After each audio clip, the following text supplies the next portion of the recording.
Ativo. Voltamos à área do Alto Quênion, em Buriti dos Montes, local de grande concentração de sítios arqueológicos e paleontológicos. Esses são os Currais de Pedra, também conhecido como Jardim dos Trilobitas. O nome surgiu dessas marcas no chão, que mostram que aqui viveram animais pré-históricos, conhecidos como trilobites, que viviam em ambientes marinhos. O que torna esse lugar especial é que bem ao lado das marcas dos trilobites estão grafismos de homens primitivos, um presente da evolução para o homem moderno. Por sinal, marcas deixadas pelos primeiros homens existem aos montes.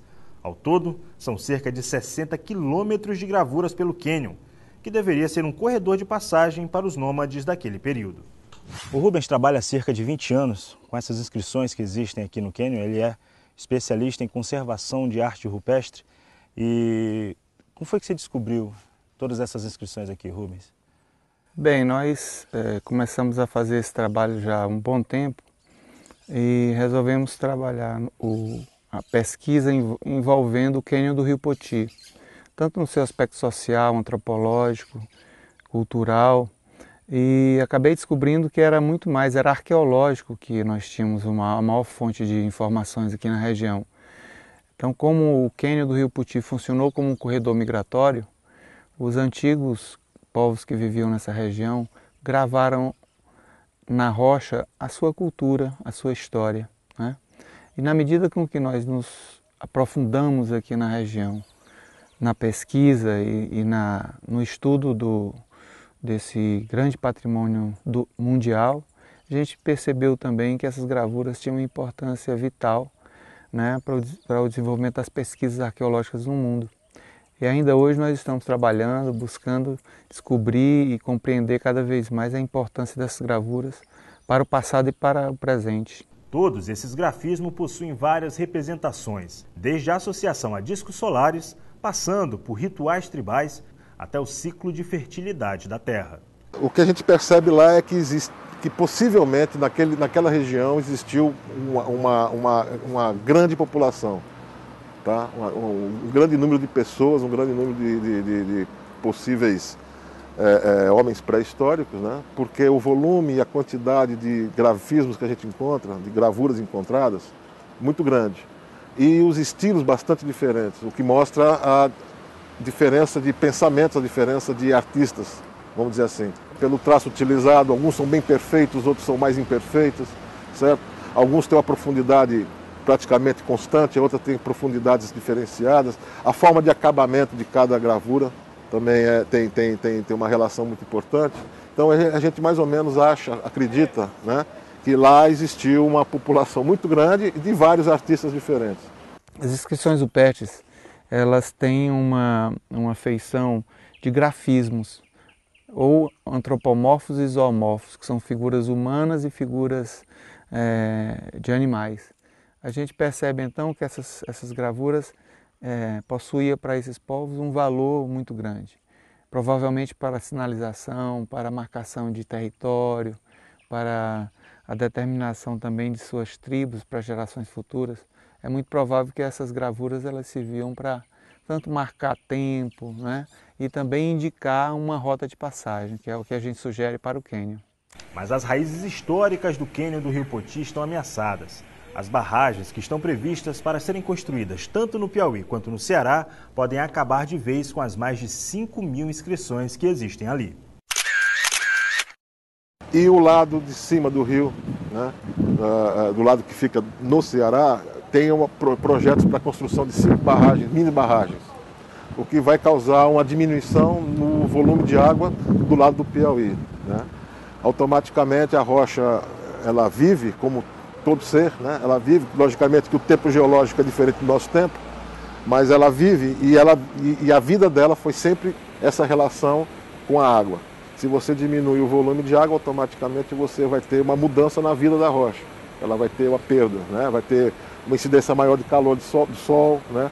Ela vai ter um tempo de exposição maior, então ela vai degradando mais rapidamente.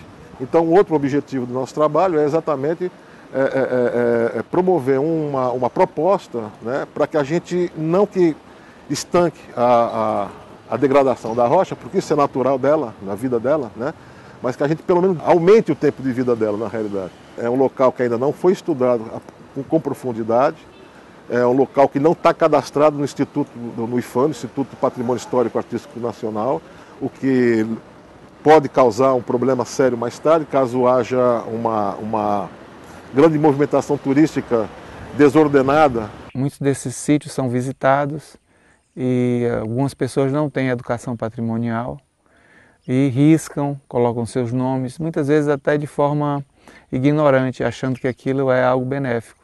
Assim, talvez como os antigos fizeram, os de hoje também querem fazer. Só que eles fazem por sobre as gravuras. E isso aí praticamente destrói uma figura dessas que tem milhares de anos. Infelizmente, no Brasil, o Estado está 10 passos atrás das demandas, né? E nesse caso, a gente ainda tem um volume de investimento muito pequeno para com a preservação dessa riqueza patrimonial. E a gente tenta, né, o máximo possível, engajar as instituições, viabilizar pesquisa na medida do possível.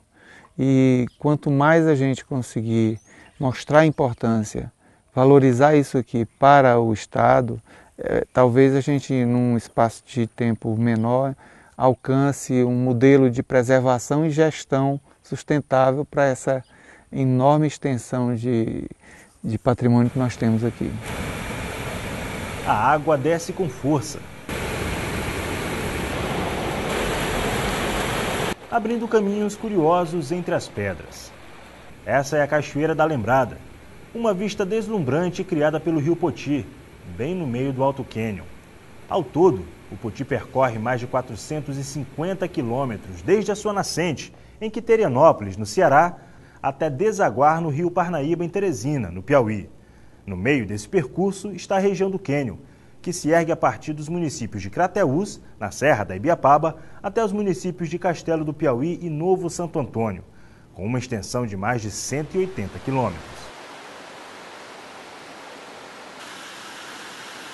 Descer do alto dos paredões do Canyon até o rio não é algo fácil. Nossa equipe conta com a ajuda de nativos da região, que estão acostumados a descer segurando apenas nas pedras. Uma escada de corda é colocada para nos ajudar a chegar até embaixo e poder navegar em um bote pelo rio.